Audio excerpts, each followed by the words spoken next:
जय श्री कृष्णा, जय सिया राम, जय राधे श्याम। आप देख रहे हैं अपने YouTube चैनल में एकादशी के बारे में।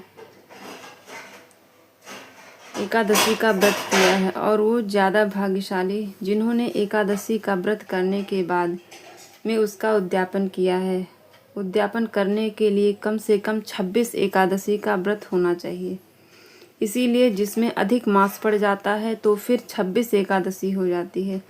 उसके बाद में इसके कुछ व्रत की उद्यापन की प्रक्रिया का वर्णन किया गया है। 3 साल, 5 साल, 7 साल, 11 साल, जैसे आप व्यवस्था बना पाएँ।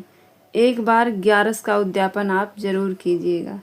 तो पहले मैं आपको यह बता दूं कि इस वीडियो में एकादशी का उद्यापन करना क्यों ज़रूरी है, और आप पहली बार सुनेंगे और सुन करके आनंद होंगे। कार्तिक मास में उद्यापन किया जाता है। शुक्ल पक्ष की देव उठनी एकादशी को अगहन मास के शुक्ल पक्ष में और माघ मास के शुक्ल पक्ष में और उसके बाद वैशाख मास के शुक्ल पक्ष में यह उद्यापन कराया जाता है। तो भगवान भगवत कृपा से वो लोग बड़े भाग्यशाली हैं जिनको एकादशी और फिर उसके बाद में उन्हें उद्यापन कराने का सौभाग्य प्राप्त होता है। तो जो उद्यापन नहीं कराते हैं उनके लिए श्री स्कंद पुराण के वैष्णव खंड के द्वितीय खंड में उसके 12 नंबर के अध्याय में श्लोक नंबर 35 में यह बात कही गई है। जो लोग 11 करने के बाद उद्यापन नहीं करा पाते हैं उसके परिणाम क्या हैं।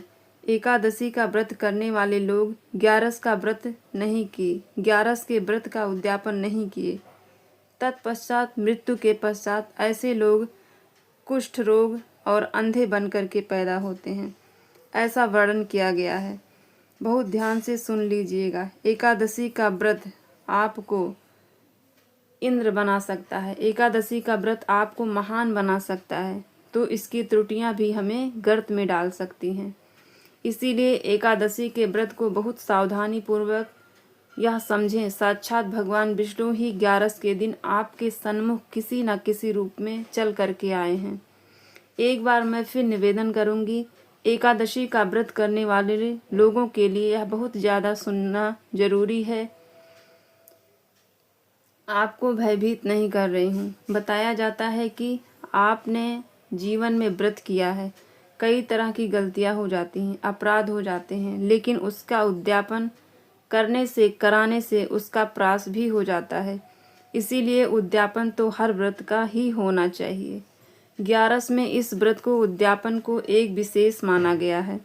तो इसीलिए मैं आपको बार बार कहती हूँ कि द्वादशी भंडारा एकादशी के बाद दूसरे दिन ब्राह्मण को जमाओ, उसको बुलाओ, उसको कपड़े दान दो, दक्षिणा दो। हर एकादशी के बाद तो यदि ऐसा आप कर लेते हैं उसकी महिमा उद्यापन की तरह बराबर हो जाती है। इसीलिए अमावस्या, पूर्णिमा और द्वादशी ब्राह्मण भोजन करके जब आप 3 साल तक अनुव्रत कर लेते हैं, किसी कारणवश देखिए उद्यापन आपने करा, उसकी तो महिमा ही अलग है, लेकिन किसी कारणवश नहीं किया, नहीं हो पाता है उद्यापन, तो द्वादशी को ब्राह्मण ने भोजन किया है तो उससे एकादशी व्रत के एक उद्यापन की महिमा हाथ में लग जाती है। वैसे हो सके तो उद्यापन कराइए, जिससे अपने रिश्तेदारों को बुला सकें, सगे संबंधी को बुला सकें, और उसकी बहुत बड़ी महिमा है, उसका बहुत बड़ा कारण है उद्यापन का। अब जो उद्यापन नहीं कराता है तो वह अंधा कुष्ठ रोगों से घिर जाता है। यह 35 नंबर का श्लोक है, वैष्णव खंड का 12 नंबर का अध्याय। जो समक्ष होते हुए भी 11 का व्रत का उद्यापन नहीं किया, ऐसे लोग कुष्ठ रोग से ग्रसित होते हैं और उनकी आंखों की ज्योति चली जाती है, अंधे होकर के वो कष्ट भोगते हैं। ऐसा वर्णन किया गया है। उद्यापन किस महीने में कब कराएं, कृष्ण पक्ष में कराएं या शुक्ल पक्ष में कराएं, यह भी वर्णन किया गया है। इसके ठीक नीचे बताया गया है, इसमें वर्णन किया गया है कि आप 11 का जब उद्यापन कराते हैं तो उसमें शुक्ल पक्ष ही होना अनिवार्य है। शुक्ल पक्ष कहते हैं उजाल पक्ष को। क्योंकि जो ग्रंथ ने मर्यादा को बनाया है और हमें उसी मर्यादा का पालन अवश्य ही करना चाहिए। एकादशी का व्रत जो नहीं करते हैं वह एकादशी का व्रत जरूर करें, और भगवान की कृपा से आपने व्रत किया है तो परमात्मा उसका उद्यापन जरूर कर देगा। इससे ब्राह्मणों को बुलाया जाता है। इसमें 26 ब्राह्मण और 27 में एक जोड़ा होता है। पहले दिन यानी एकादशी के दिन फलाहार कराया जाता है, दक्षिणा दी जाती है। द्वादशी के दिन उनको भोजन कराया जाता है। उस समय उनको वस्त्र, आभूषण, दक्षिणा यह सब चीज़ें उन्हें प्रदान की जाती हैं। तत्पश्चात इस एकादशी के उद्यापन के बाद आप चाहते हैं तो व्रत कर सकते हैं। फिर किसी स्थिति में यदि व्रत छूटता भी है तो उसका कोई अपराध नहीं लगता है। उद्यापन एक ही बार होता है। उद्यापन बार बार कराने की जरूरत नहीं है। यदि एक बार उद्यापन करा के आपने दोबारा व्रत आरंभ कर दिया और जब भी कभी आपका व्रत छूटता है तो उसको उद्यापन में स्कंद पुराण के वैष्णव खंड में यह चर्चा की गई है। एकादशी का उद्यापन कराना क्यों जरूरी है, तो इसमें लिखा है, उद्यापन ना कुर्यात कुष्ठ नर, जो सक्षम होते हुए भी जिन्होंने एकादशी जैसे पवित्र व्रत का उद्यापन नहीं कराया, ऐसे लोग अग्रसर जन्म से कुष्ठ रोग से ग्रसित या आंखों से ज्योतिहीन बन करके पैदा होते हैं। तो ऐसा होता है या किसी कारणवश आँख की ज्योति जा सकती है। अब इसका अर्थ देखो, यह नहीं है। मैं आपसे प्रार्थना करना चाहूँगी, यदि किसी को यह रोग है तो ऐसा ही एकदम बिल्कुल नहीं है कि पहले जन्म में उसने एकादशी नहीं की है, जिसकी आँख की ज्योति चली गई है, तो उसके और भी कई तमाम कारण हो सकते हैं। मेरी यह वीडियो आपके पास पहुंचाने का मतलब यह नहीं है कि जिनको ज्योत नहीं है या जिनके शरीर में कुष्ठ रोग हो गया है,